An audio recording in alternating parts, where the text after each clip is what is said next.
बच्चों को हम जितना क्रिएटिव वर्क में इन्वॉल्व रखेंगे उतना हमारे लिए भी अच्छा और उनके ब्रेन डेवलपमेंट के लिए भी अच्छा। इसलिए मैं या तो बेबी को पेन्स पेंसिल कलर्स देके बिठा देती हूँ ड्राइंग करने के लिए, या फिर उसको थोड़े ऐसे खिलौने देती हूँ जिससे उसका कॉग्निटिव डेवलपमेंट भी होता रहे। इसीलिए देखो ना, ये प्यारे प्यारे ब्लॉक्स बेबी को ला के दे दिया। और वैसे मैंने नहीं लाया, हस्बैंड ने लाया है। तो आप देख सकते कितना प्यारा सा घर बना रही है बेबी। लेकिन हम जब छोटे थे तो हमारे पास ऐसे ब्लॉक्स नहीं होते थे घर बनाने के लिए।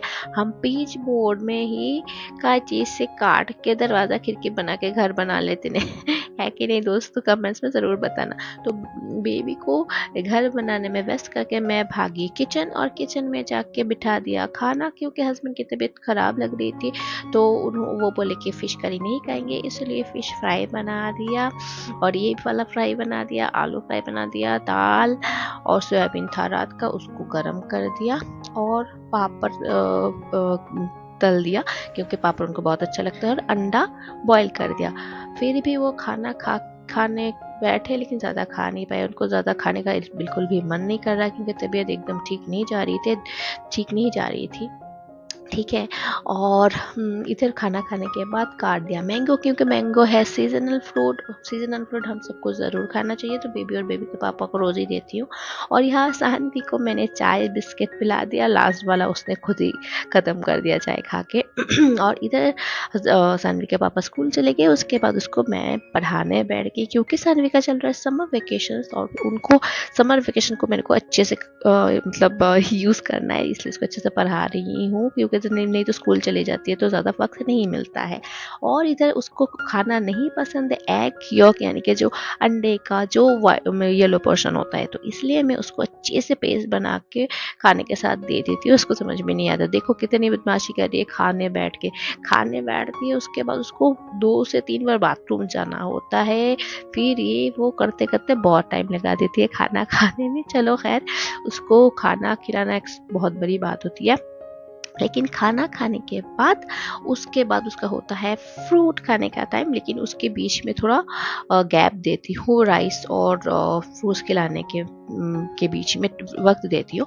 खाना खिलाने के बाद फिर उसको लेके बैठ गए पढ़ाने के लिए। लेकिन हम ना बोरिंग वे में नहीं पढ़ाई करते हैं, खेलते खेलते मैं उसको पढ़ाती हूँ। वरना उसको अगर किताब खोल के पढ़ाने बैठाओ तो वो नहीं पढ़ना चाहती है। तो हम खेल खेल में पढ़ाई करते हैं। तो खेल में क्या होता है, मैं बन जाती हूँ स्टूडेंट और वो बन जाती है मैम, और वो मेरे को सिखाती है। तो मैं बोलती हूँ मैम उसको ये नहीं आता वो नहीं आता, आप सिखा दो। तो फिर उसको बहुत मज़ा आता है मेरे को सिखाने में। और फिर पढ़ाई खत्म करने के बाद शुरू हो गया कडलिंग टाइम। वो तो सारा दिन ही चलता रहता है वैसे हमारा।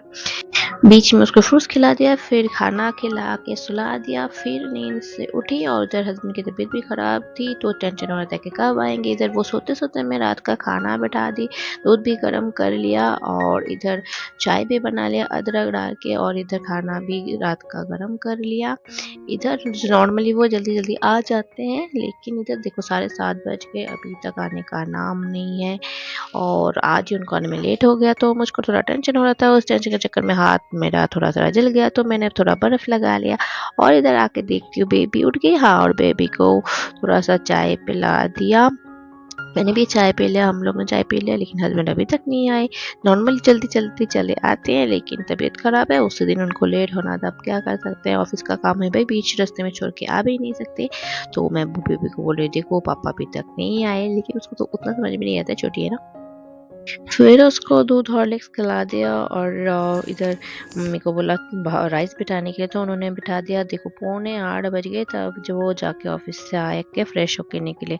और इधर मेरा नहाने का टाइम भी हो चला था। फिर सोचा नहीं थोड़ा और काम निपटा लेते हैं। काम निपटाने के बाद नहा के मैं निकली, जब बजे 9 बजने में 15 यानी कि 8:45।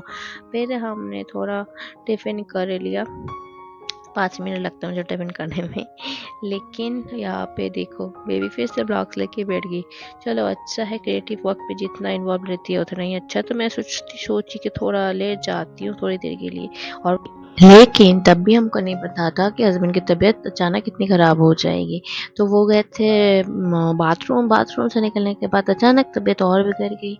फिर जल्दी से मैं थर्मामीटर, ऑक्सीमीटर, प्रेशर इंस्ट्रूमेंट लेके बैठ गई। सब कुछ पैरामीटर्स चेक किया, सब कुछ नॉर्मल ही था, लेकिन फिर भी तबीयत इतनी क्यों ख़राब लग रही थी और टेंशन शुरू हो गया। अब रात को कुछ कर तो नहीं सकते, पैरासीटामोल और नॉर्मल दवाई चल रही थी डॉक्टर से बात करके ही। फिर नेक्स्ट डे हम दोबारा डॉक्टर से बात करने वाले थे कि कैसा ऐसा क्यों हो रहा है, कुछ टेस्ट करवाना है कि नहीं। टेस्ट तो एक्चुअली उनका नहीं हुआ इस साल पूरा रूटीन चेकअप। तो अगले दिन हमारा प्लान था कि अगले दिन जाके फुल एम्प्टी स्टमक जाके फुल बॉडी का जो जो रेगुलर चेकअप होता है वो करवा लेंगे। तो इसीलिए मैं ज़्यादा एक्टिव नहीं रह पा रही थी दोस्तों, क्योंकि हस्बैंड की तबीयत ख़राब चल रही थी। तो इतना ही आज का ब्लॉग में मैं दे रही हूँ। नेक्स्ट ब्लॉग में बताते हैं कि क्या चल रहा है और क्या नहीं, ठीक है ना। तो चलिए दोस्तों, बने रहिए हमारे चैनल के साथ और प्लीज़ सपोर्ट करते रहिए सानवी शोतू ब्लॉग्स एंड शॉर्ट्स चैनल को। और आपने बहुत प्यार दिया, ऐसे प्यार देते रहिए दोस्तों। Thanks for watching.